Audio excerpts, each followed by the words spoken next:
Ya, bueno, lo que yo me acuerdo es que habíamos llegado a Lima, mi papá por el trabajo vino acá, vivíamos en Huánuco y me dijeron que yo iba a ir a un colegio, no me explicaron cuál era qué tipo de colegio y nada, simplemente que le habían recomendado a mi papá y que yo iba a ese nuevo colegio. No, pero yo no entré al comienzo, pues, yo no entré en transición. Yo llegué, creo Segundo, que era para tercer año, tercero, segundo. sí. 76. Entonces, no sé, sinceramente no sé. Solo mi papá me dijo, te vas y listo. Es lo que me acuerdo ahora, tal vez yo haya hecho alguna prueba.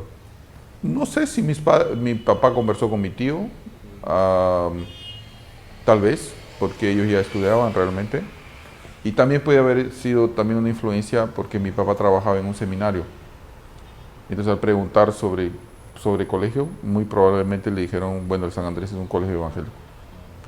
Y entonces lo más natural era que yo estudiara allá, ¿no? Llegar al San Andrés para mí fue un cambio bien grande. Yo venía de una escuela pública de Huánuco, entonces la propia infraestructura, el salón, el tamaño del salón, la manera en que se relacionaba con las profesoras, con los profesores, el, el hecho que había inglés, que yo nunca había visto inglés en mi vida, y sobre todo porque yo venía con el dejo de Huánuco, el acento de la sierra, y me comenzaron a bromear sobre eso y yo me sentía pues menos, ¿no? Y es interesante porque, digamos así, cuando entré en el colegio, en mi escuela en Huánuco, yo no sentí nada porque todos eran nuevos, entonces no había grupo formado, no había, eh, era todo, digamos, natural. Pero cuando llegué al San Andrés, ya habían los amigos, los grupos y todo. Yo estaba entrando en una sala que yo no conocía a nadie, en un salón que yo no conocía a nadie, ¿no? Entonces, una cosa que me acuerdo mucho es que mi mamá hacía una buena lonchera para mí, pero era diferente de los demás. Y me di cuenta de eso y mira, había días que yo no comía mi lonche porque me daba vergüenza de lo que iban a decir de mí, Ya. porque estaba sufriendo esa cuestión de cambio cultural, de entrar en una nueva realidad de la capital, los muchachos hablaban diferente, se bromeaban de forma diferente. Poco tenían, qué sé yo, su mermelada con crema de maní, por ejemplo. Y la lonchera con su jugo bien hecho, ¿no? Cosas así. Ya. Y algunos ya comenzaban a comprar allá, entonces ya no era, no, lonchera ya no, pues ya, ¿no? Pero creo que era una percepción muy mía, ¿no? Debido a ese cambio de ambiente. No, no, no. Esos son los recuerdos, digamos, así, más difíciles, ¿no? El del comienzo. Así, los recuerdos de primaria son más puntuales. Por ejemplo, una vez me acuerdo que entre las tarefas de arte había que dibujar. Y yo no sabía dibujar nada. Y me sentí tan presionado que me puse a llorar. Y ahí Edward me socorrió, pues. Me viene y me dice, no, pero haces así nomás, no sé qué yo. No, ¿y quién el que dibujaba? Era Carlos, creo. Ramos. Ramos. Carlos Ramos, sí, sí. Él vino y me ayudó. ¿Ya? Entonces, son cosas así que tengo de primaria. La otra es Elizabeth Mackenzie, que al mismo tiempo era muy rígida, pero cuando lo hacías bien, varias veces me dijo muy bien. Y eso me animaba, ¿no? Y la otra cuestión es, como yo hablé, es el aprender el inglés, que al inicio fue muy difícil para mí. Porque yo sinceramente, el primer semestre, pues mis notas eran pésimas, porque nunca había estudiado, ¿no? Entonces, esas cosas y también algunas cosas que hablaba Miss Ramírez, ¿no? Que Ramírez era de primaria, ¿no? Y bueno, pero era una... Ah, sí, y del cierto miedo, temor de entrar en el patio de secundaria, ¿no? Esa rigidez que nos hacían pensar que había la separación entre primaria y secundaria y que no, los espacios no deberían entrarse o hacer algo que no estuviera de acuerdo con las reglas. Bueno, eso es lo que más me acuerdo de primaria. El suceso del profesor Guamán, bueno, me acuerdo del profesor Guamán, me parecía un buen profesor, me parecía que hacía más leve las clases, ¿no? Ritmo bueno para que tú estudies, atiendas más a lo que se está haciendo. Pero lo que me acuerdo es así, ah, algunas cosas no hacían sentido para mí en esa época. Y ahí viene una cuestión que es muy mía. Yo siempre, nunca me, ah, creo que la palabra sería inmiscuir, yo no soy curioso para saber lo que pasa en la vida de los otros. Entonces, los detalles siempre me llegan al final. Yo soy el último a saber de muchas cosas. Y en ese caso, se quedó para mí fue, bueno, había alguna cosa que le estaban acusando, que envolvía a otra profesora, y que nos llamaron a hablar, a decir qué es lo que él decía y por qué decía y cómo lo dijo.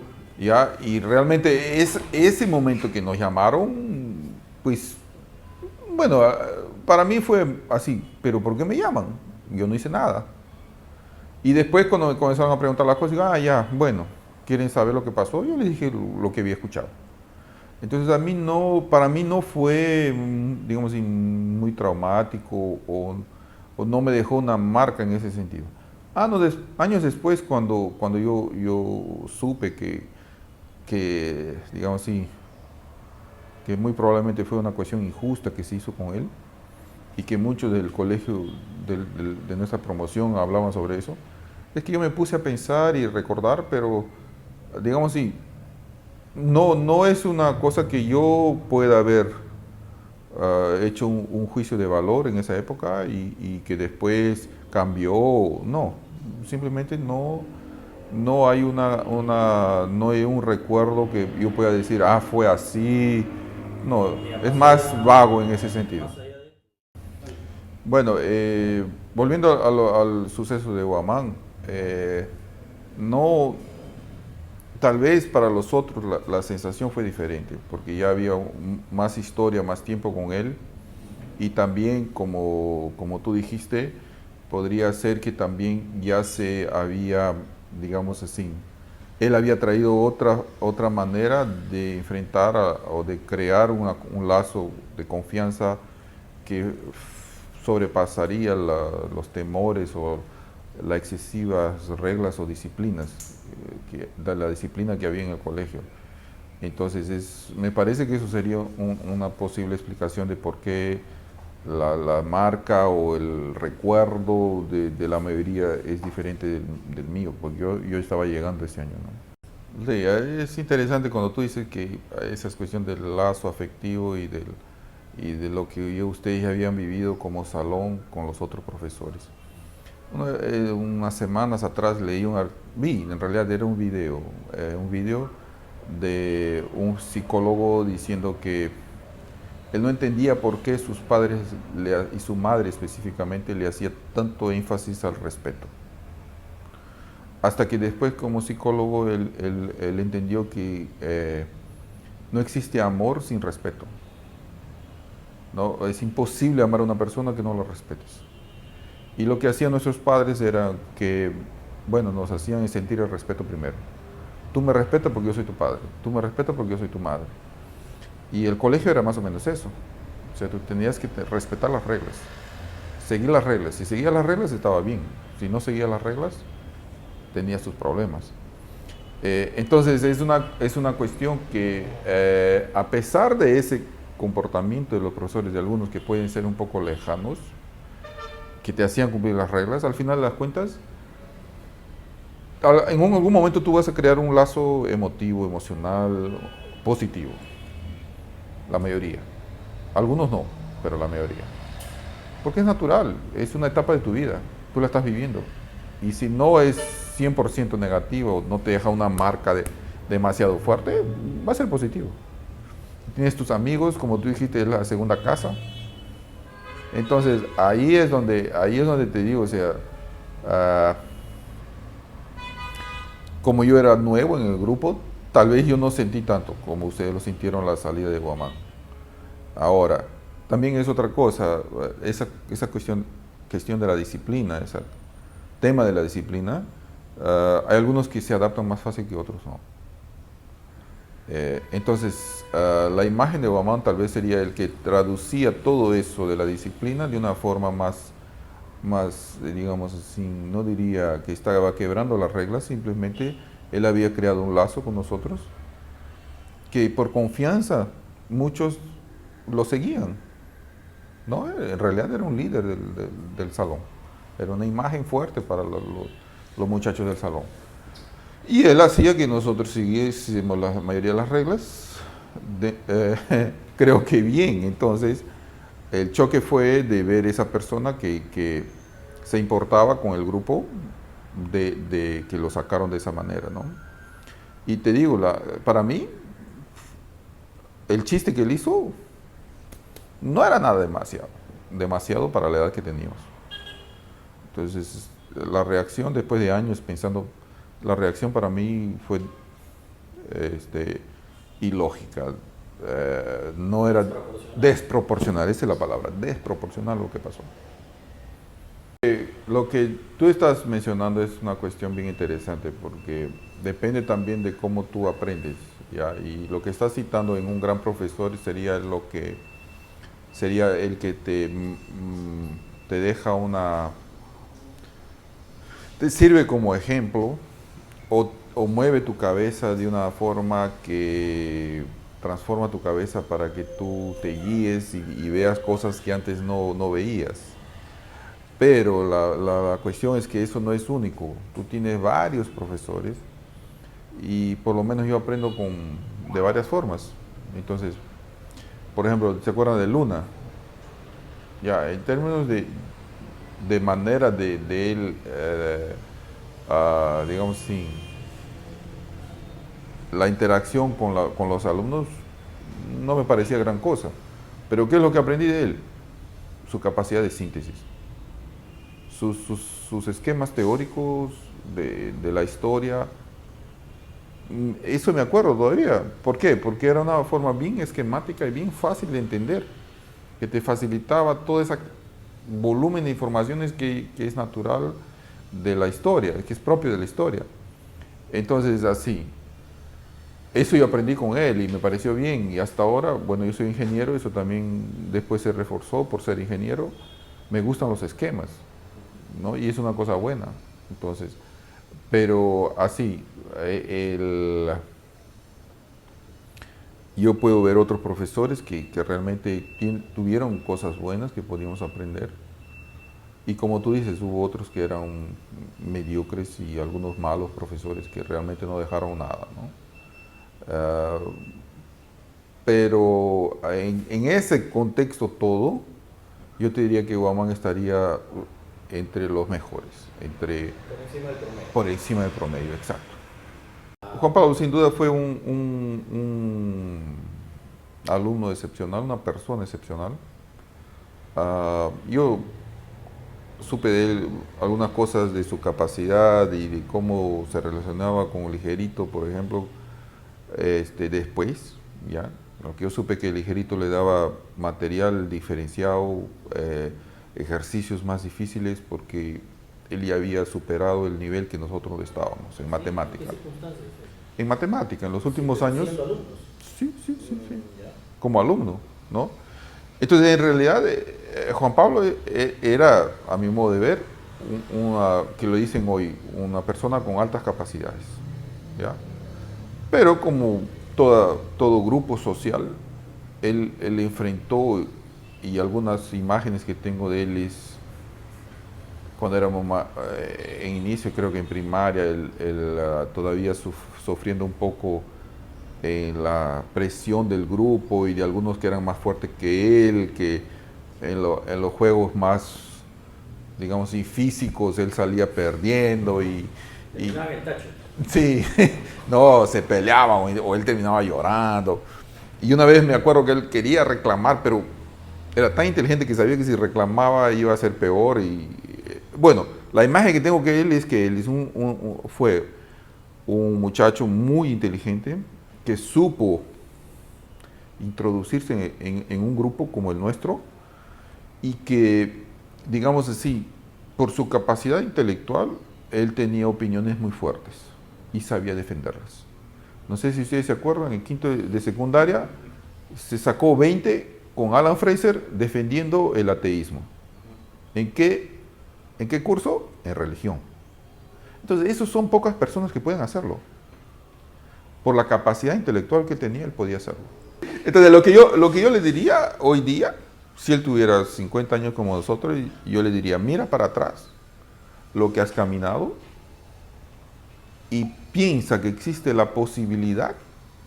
No, coloca como hipótesis inicial que existe la posibilidad de que Dios exista y mira todo lo que ya has aprendido y todo lo que sabes y dime si hay algo que el hombre ha descubierto que niegue la existencia de Dios. O sea, tú ¿Por querías qué? polemizar, No polemizar. Bueno, tal vez. Pero es que la cuestión es que su posición también era muy fuerte del lado de él, ¿no? Y para mí, cuando yo digo, ¿qué le dirías a una persona? Si yo solo tengo un momento para decirle, voy a querer decirle lo mejor que yo tengo. Y para mí lo mejor que yo tengo es pensar digamos, en lo infinito, pensar en lo espiritual, pensar en el futuro, en lo que viene después de la muerte, de dónde venimos, ¿no? Pero como colega, pues Juan Pablo para mí fue como uno de nosotros.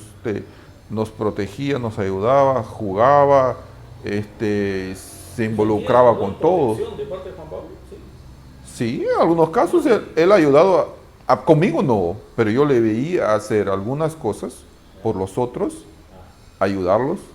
Una suerte de solidaridad. Solidaridad, a veces. Académica. Exacto, ¿no? Y ayudarme de enseñar, de decir cómo se hace y todo, ¿no? Y yo soy en realidad bastante introvertido. Y en esa época, como dije, yo era más también, ¿cuál es la palabra? Tímido. Entonces a veces no conversaba mucho con los otros por esa característica. Hice buenos amigos entre todo el salón, pero yo no era el que iba a jalar a los otros, oye, ven, vamos a hacer esto, no sé qué vaina. Ustedes deben de acordarse de eso, ¿no? Entonces, así, yo creo que ayudé a algunos, pero no era la misma manera en que otros hacían, ¿no? Y el propio Juan hacía con los colegas. En ese sentido estaríamos entrando un poco en lo que cada uno de su propia percepción, ¿no? Cómo cada uno de nosotros se sentía o se veía en ese momento. Y ahí yo, para explicártelo, yo diría, vamos a comenzar del principio que dijimos que el colegio era tenía muchas reglas, muy rígido, era la cuestión del estar dispuesto a someterse a las reglas. Entonces, creo que es una cosa mía. Yo creo absolutamente que es mejor cuando todos entienden las reglas y se comportan por medio de ellas. Nosotros tenemos un tránsito medio caótico aquí en Lima, porque existen las reglas, pero nadie las respeta, o pocos las respetan. Y al haber un grupo que no respeta, los otros que respetarían para defenderse, no la respetan. Y al final gastamos más gasolina, tiempo y hígado renegando porque estamos en un tránsito loco. Entonces yo tengo una cierta facilidad para aceptar la autoridad y las reglas. Y yo sé que en algunos momentos yo me puse contra el grupo, porque para mí es lógico, y sobre todo viniendo con ese aspecto religioso que tenía el colegio, de que esas reglas hacen bien porque construyen el carácter del muchacho y son, digamos así, dentro de la visión cristiana y todo. Entonces me parecía muy normal aceptar las reglas. Entonces en ese sentido yo ya soy un poco fuera de lo que es común. Y yo sé que en algunos momentos, cuando, por ejemplo, no sé si ustedes se acuerdan, después yo me sentí mal porque yo lo hice sinceramente, pero parecía que yo estaba queriendo aparecer y ser un adulón de... ¿Cómo se llamaba la profesora de música? Carmen, que nos hacía escuchar parte de los... Sí, nos mandaba al campo de Marte a ver a la... Ya, y no solo eso, teníamos que escuchar parte de las sinfonías. Musical en vivo. Exacto, y el disco y todo. Pero yo me acuerdo que ella al final del semestre dijo, ya, pueden traer los discos que ustedes quieren. Yo no lo entendí como una forma en que ella estaba queriendo que, después lo entendí ya como más grande, que lo que ella estaba haciendo era simplemente decir, mira, existe la música clásica, pero ustedes tienen música popular, música actual, y vamos a hacerla un poco de conversar, ¿no? O sea, ya, qué es lo que les gusta y ella iba a usar esa música para mostrar la cultura musical como un todo. Yo no lo entendía así. Y en casa realmente yo tenía muchos discos clásicos. Y yo llevé varios. Me imagino que la mayoría deben haber dicho, este sobón aquí. No, la profesora fue excelente, me agradeció y me dijo, no, pero yo quiero los otros. Y la otra realidad, porque eso era la música culta, pero la música popular que la escuchamos nosotros también es válida culturalmente. Entonces te doy ese ejemplo, para que tú veas que para mí era natural seguir ese camino que los profesores nos indicaban y todo. Entonces yo no lo hacía para mostrar, sino porque para mí me parecía que era la parte... Puede ser, muchos deben tener esa imagen mía, ¿ya? Ahí yo me di cuenta también desde muchacho que yo no iba nunca a ser una unanimidad, la imagen de las personas. Entonces eso que tú dijiste hace poco que es como que yo era muy autónomo y que no me importaba mucho lo que pensaban los otros. ¿Qué? Porque para mí, como te digo, seguir las reglas es bueno. Entonces, quien no quiere seguir las reglas va a sufrir las consecuencias, ¿ya? Y por el otro lado, realmente, como yo era tímido y a veces, pucha, que pensaba que estaban riéndose de mí o a veces, en algunas circunstancias, yo me sentía mal, una defensa era, bueno, no voy a agradar a nadie, entonces yo voy a ser como soy yo, o como lo puedo ser, porque mi familia tenía serios dificultades económicas. Entonces, claro que yo no iba a tener todo el material que los otros tenían, la ropa o las posibilidades financieras. Entonces, creo que fue una forma de defenderme también, de defensa. Y entonces, el desafío para mí era,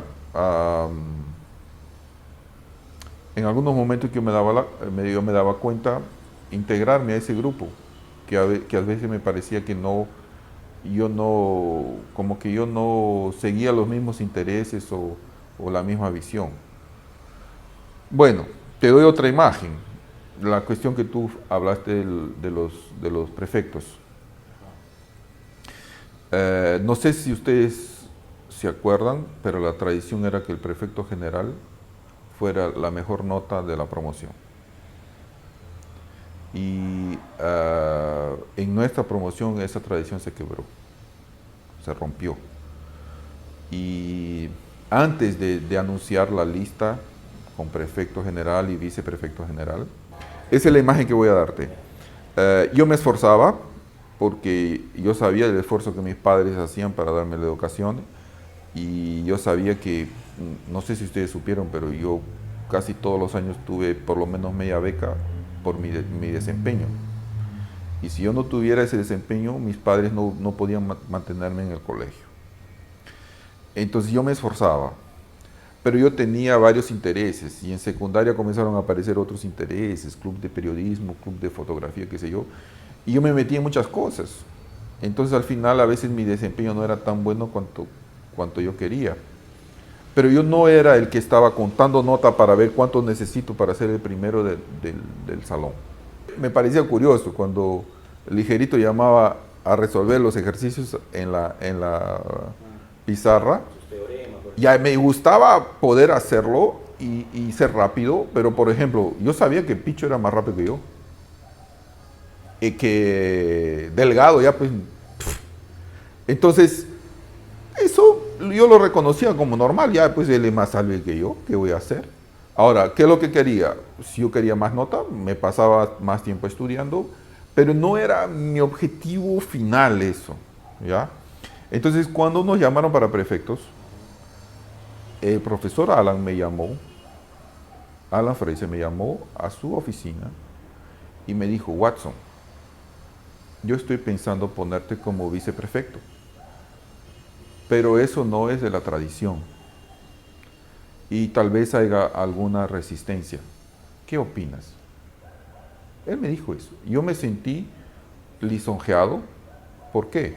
Porque él estaba tratándome como una persona adulta, capaz de hacer una autocrítica. Él estaba esperando mi respuesta. Sí, si yo le decía que yo no quería, él no iba a ponerme. Y yo le dije, profesor, bueno, yo sé que el vice es la mejor nota, yo no soy la mejor nota.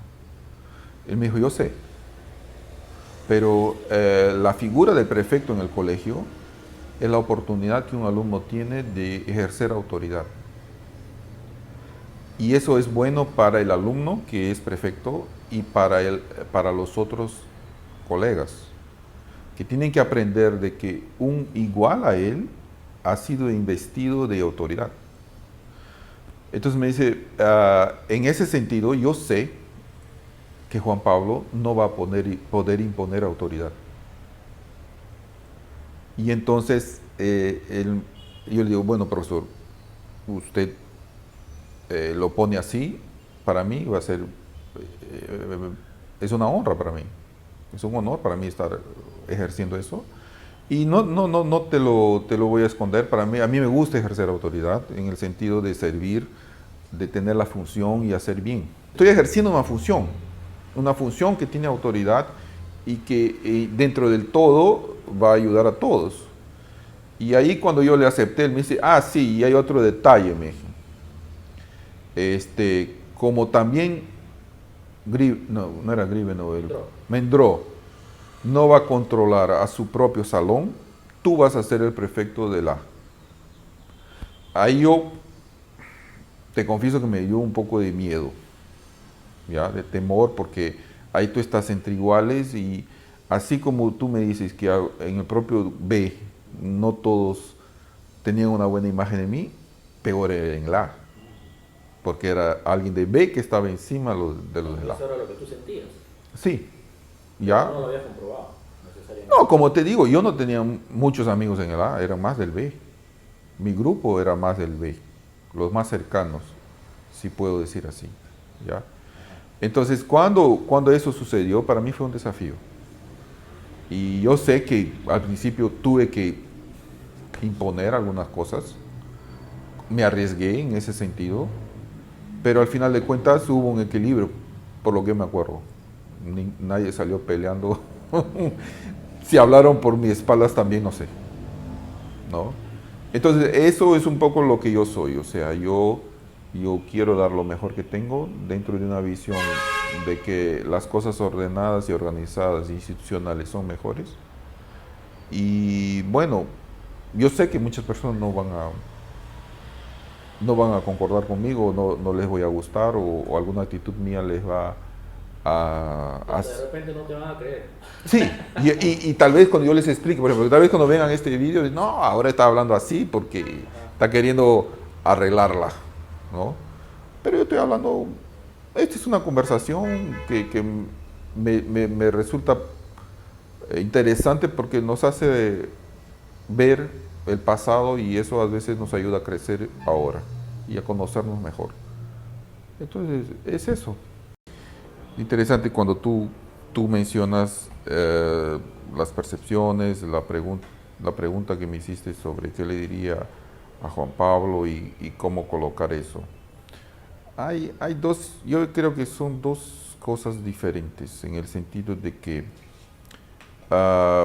lo que creemos nos dirige en la vida, ¿no? Son creencias que tenemos y que las damos como verdaderas.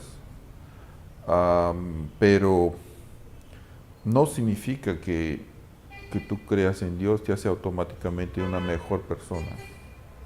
Eso ya la experiencia me enseñó.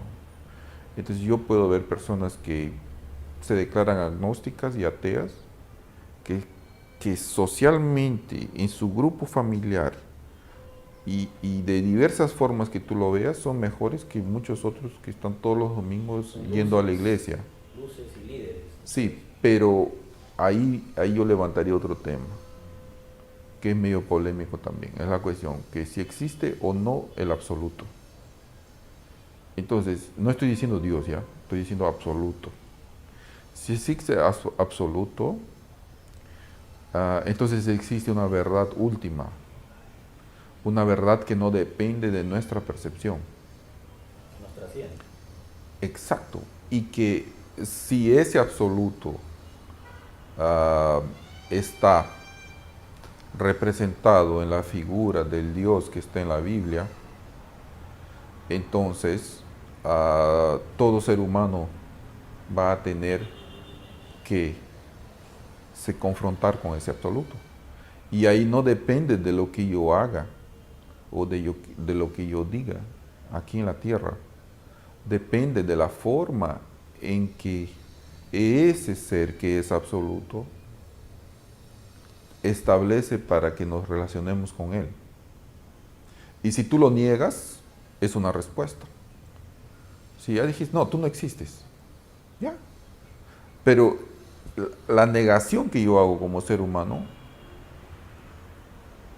no va a afectar a algo que existe por sí solo, porque es el absoluto. ¿Entiendes? Entonces, para mí, yo logro conversar contigo, argumentar dentro de una visión relativista. En una visión relativista, pues todo vale, inclusive mi visión de Dios. ¿Te das cuenta? Solo que la mayoría de las personas que creen en una visión relativista de la vida, ellos en el fondo no aceptan la visión de los que creemos en el absoluto. Entonces, si ellos no aceptan nuestra visión, entonces ellos están convirtiendo la visión relativista de ellos en absoluto. Entonces, por eso es que yo tengo una cierta dificultad de dejar de hablar sobre eso. Porque tú puedes pasar toda la vida creyendo lo que tú quieras. Si Dios existe como un absoluto que no depende de nosotros, pues todo lo que tú has pensado, imaginado, no sirve de nada, ¿no? Y al mismo tiempo, yo puedo estar equivocado. Yo puedo creer en un absoluto que no existe. Entonces, ¿qué voy a hacer? Bueno, pues tú fuiste un pobre diablo que te has sometido a muchas reglas durante tu vida que no necesitaba porque no existe absoluto. ¿Para qué? ¿Para qué? ¿No? Pero yo logro hacer un equilibrio entre la cuestión científica. Yo soy profesor universitario, tuve que hacer mi doctorado. Yo tengo que conversar con colegas que no creen en Dios, que son materialistas, con las reglas de la academia y todo. Pero eso para mí no es incompatible con creer en el absoluto y en la forma de Dios como está en la Biblia. Entonces, por eso que yo usé esa figura y me remetí a ese tema. Y creo que en el fondo lo que el colegio nos dio, y tal vez ahí la forma en que se daba esa enseñanza, es que estaría un poco cuestionable. Es que nos dio esa visión. ¿El absoluto existe? El temor a Dios es el principio de la sabiduría. Entonces vamos a organizar aquí toda nuestra vida con referencia al temor a Dios. No sé si ustedes se acuerdan, Alan Fraser nos hizo ver la serie de películas de Francis Schaeffer. Estoy pensando mientras tú hablas de mí. Que exactamente, ¿qué es lo que nos mostró? Y ahí, por ejemplo, Alan Fraser, él tomó una actitud que yo me encuentro muy admirable. Hasta ahora en mi propia profesión como profesor, yo tengo poquísimos colegas que hubieran podido hacer lo que Alan hizo. Él cree en Dios, él era un misionero, pero no nos imponía eso. Nos mostró, mira, aquí está la filosofía a través de la historia y aquí están los valores cristianos. ¿Qué es lo que tú quieres? Este sería un gran profesor para mí, hasta cierto punto. Sí, O sea, ya. sí, ya. Ahora te entiendo lo que tú quieres decir cuando quieres decir gran profesor, profesor grande, que te lleva a que tú pienses y tú decidas y tú analices. Entonces, En libertad. en libertad. Ya, ¿dónde está? Respeto. Ya, y ahí te voy a decir un tema que ojalá que no me entiendan mal, especialmente los evangélicos. Yo creo que el principal error de la iglesia evangélica es que se dice que tú tienes que aceptar el mensaje de Cristo en la cruz, que es el que Dios mandó para salvarnos, pero una vez que tú lo aceptas, te cae encima un montón de reglas. O sea, es como si cuando tú aceptas a Jesús, tú has perdido tu libertad, tu libre albedrío, y no es verdad. Tú continúas teniendo tu libre albedrío. Y entonces la iglesia erróneamente quiere imponer sus valores al resto de la sociedad. No es eso. Entonces, en el San Andrés, ¿los valores cristianos existían? Sí. ¿Eran impuestos? Sí. ¿Por personas cristianas? No. Entonces ahí comenzaba un monte de contradicciones. ¿Ah? Ahora, ¿eso invalida los valores cristianos? No. Entonces yo, cuando veo para atrás el colegio, creo que he logrado una visión equilibrada. No eran rosas, no era perfecto, pero por lo menos te daba con claridad un guía, una visión de vida, ¿no? Ahora, el tema es que esa libertad que tenemos, al mismo tiempo, la gente la usa para negar que exista el absoluto y eso se convierte en una trampa para ellos.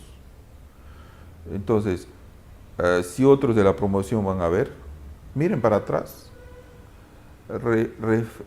piensen sobre el significado de esa frase. El temor a Dios es el principio de la sabiduría. Y con libertad respóndala. ¿Qué es lo que le vas a responder a Dios? Esa es mi visión de vida. Entonces yo le respondí, sí, tú existes. No consigo explicar tu existencia, pero yo sé que yo tengo la responsabilidad de responder. Y entonces yo estoy aquí como yo soy. Tú has hecho un camino, has encontrado una manera de que yo me relacione contigo a pesar de lo imperfecto y lo pecador que puedo ser. Entonces, ¿qué puedo hacer? Seguirlo, ¿no? Entonces, tal vez eso es coherente con lo que yo dije, que para mí es hasta cierto punto más fácil adaptarme y aceptar la regla y la autoridad por esa visión que yo tengo cosmológica y de la existencia de Dios. Bueno, mi papá fue nuestro profesor, ¿no? Y no sé si como profesor él se decepcionó con sus colegas y con el propio sistema del colegio. Pero cuando él me puso en el colegio, yo creo que él me puso por los principios cristianos, por los valores que él pensaba que iban a ser transmitidos junto con el conocimiento humano, lo que tenemos que aprender para ser profesionales. Si yo fuera el papá de Watson, sí, yo le pondría a Watson en el San Andrés. Tal vez hubiera participado más para conocer mejor cómo era el colegio, que me acuerdo que la asociación de padres no era muy próxima de lo que pasaba dentro del colegio, ¿no? Había una cierta separación. Pero es también la época en que se vivía, ¿no? Era natural, hasta se delegaba al colegio esa imposición de la autoridad, ¿no? Y se aceptaba cosas que hoy día no se puede ni tocar como tema, ¿no? No sé si se acuerdan que era el profesor que nos daba de tizazos, ¿no? Que agarraba un pedazo de tiza y quien estaba distraído lo mandaba. Y yo vi algunos que recibieron cocachos, cosas así. Hoy sería imposible eso, ¿no? Entonces, son épocas diferentes. Pero yo creo que el joven, el niño y el joven, está en formación y él no tiene los elementos necesarios para tomar una posición firme y clara sobre todos esos dilemas y cuestiones filosóficas y morales. Entonces yo prefiero darle a Watson una oportunidad de que conozca esos valores que son coherentes con los valores familiares. Porque mi familia, yo fui criado así, dentro de los valores cristianos. Entonces, yo tuve una experiencia ahora como Watson, padre de mi hija, que la puse en un colegio católico, porque no se había, porque es un buen colegio, pero yo me fui a hablar y preguntarles si no podían liberar o dejarla que ella asista a la parte de religión. El padre que me atendió casi se molesta conmigo, me dice, pero entonces ¿por qué estás viniendo para este colegio? ¿No? Entonces hay las dos cosas, o sea, la calidad de la enseñanza y los valores. Entonces, lo que creo que el San Andrés dejaba claro es que, o por lo menos quería transmitir, eran estos valores cristianos. En muchas oportunidades y en muchas circunstancias falló, ¿no? Pero no creo que fue negativo para mí, al contrario, fue positivo. En secundaria yo tuve la oportunidad, así como de ser prefecto, o de participar del club de fotografía o del club de atletismo, o no, era club de fotografía y de periodismo y deportes. Participé en Alfalit, pero te iba a mencionar una actividad que tal vez muchos no saben que yo participé. Yo hice un trabajo de alfabetización voluntaria y trabajé al otro lado del RIMAC durante 3-4 meses, 2 veces por semana, yendo a ayudarle a 3 señoras de edad a leer y a escribir. Entonces, eso es coherente con los valores cristianos. Y ahí un poco que es la influencia benéfica que los profesores holandeses trajeron al colegio. Jonkers y Walkers, sí.